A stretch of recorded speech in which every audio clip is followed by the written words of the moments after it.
আব্বু দুপুরে বাজার নিয়ে আসলো আর আজকে কি বাজার আনলো আপনাদের সঙ্গে শেয়ার করি চলুন।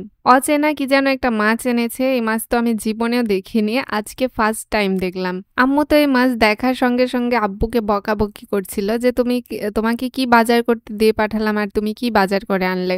আব্বু বলছিল এগুলো নাকি সামুদ্রিক ইটা মাছ, তো এই মাছ খেতে নাকি দুর্দান্ত টেস্ট। আব্বুর পরিচিত কিছু জেলেরা আছে, সেই জেলেরা এই মাছটা আজকে আব্বুকে দিয়েছে। মাছটা দেখতেই কেমন জানি একটা বিকট রকমের লাগছিল।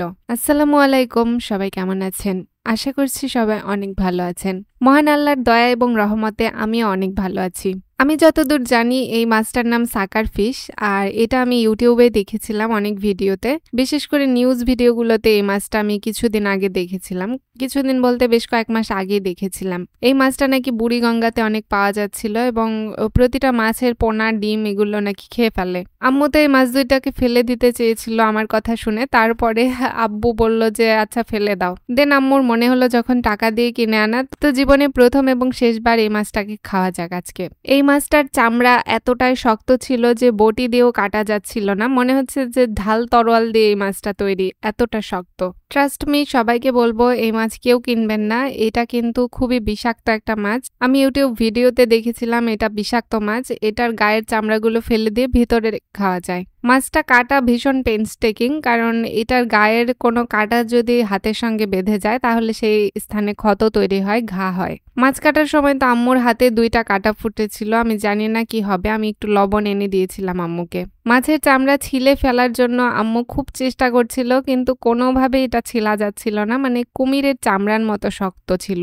প্রতিটা আঁশের সঙ্গে একটা করে কাটা আছে এটার গায়ে, মানে এই মাছ যদি কারো গায়ের সঙ্গে বাঁধে তার গা কেটে যাবে তরোয়ালের মতো ধার। খুব কষ্ট করে আম্মু এদিকে মাছ কাটলো, আর আমি আপনাদেরকে এখানে দেখাবো একটা অচেনা ফল।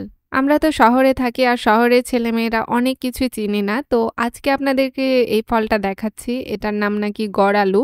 এটাও আলুর প্রজাতিরই একটা ফল, কিন্তু এই ফলটা মাটির নিচে হয় না, এই ফল গাছে ধরে, লতানো গাছ এটার। আমাদের বাসার সামনে বাজারে বিক্রি হচ্ছিল, তো আম্মু আমাদেরকে দেখানোর জন্য এই 2টা কিনে এনেছে। কিভাবে খেতে হয়, কাঁচা নাকি রান্না করে সেটাও জানি না আমরা, আম্মুও নাকি কোনোদিন খায়নি এগুলো। তবে আমার আব্বু বাইরে থেকে বাসায় যখন আসলো তখন এগুলো দেখে বলল এটার ছোট সাইজগুলো আব্বু খেয়েছে, খেতে নাকি অনেক ভালো, কিন্তু এত বড় সাইজ আব্বু কখনো দেখেনি। এগুলো এখন হাইব্রিড আলু নাকি অন্য কোনো দেশীয় জানি না। আপনারা কি দেখেছেন আর এটা কিভাবে খেতে হয় অবশ্য কমেন্টে আমাকে জানাবেন। আমরা অবশ্য আজকে রান্না করব না, এটা অন্য কোনো দিন রান্না করে আমরা খাবো। এই আলুর গাটাও খুব ফাটা ফাটা ছিল, বাঙ্গি টাইপের, গায়ের আবরণটা একটু বাঙ্গি টাইপের ছিল।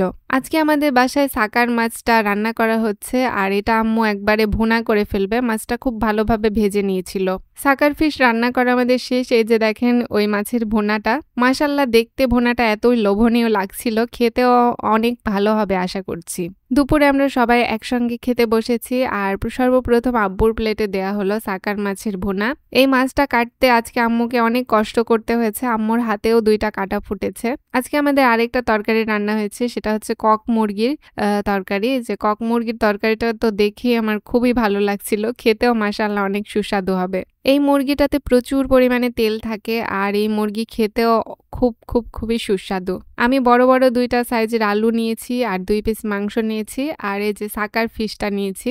আমি সর্বপ্রথম সাকার ফিশটাই ট্রাই করলাম, আর ট্রাস্ট মি আপনাদের সবাইকে বলবো মাছটা খুবই সুস্বাদু। আম্মু অনেক ভেজে ভেজে এই মাছটা রান্না করেছে, আর বেশি করে পেঁয়াজ দিয়েছিল, তো খুবই ভালো লাগছিল। আমার কাছে খেতে দারুণ লেগেছে, 10-এ 10। এটার টেস্টটা আমি 10-এ 10 দিলাম। তবে এটাই আমাদের বাসায় আজকে প্রথম রান্না হয়েছে এবং এটাই শেষ, আর কোনোদিন আব্বু কিনবে না আশা করছি। আব্বু আজকে ভীষণ ভয় পেয়েছে এই মাছটা কিনে।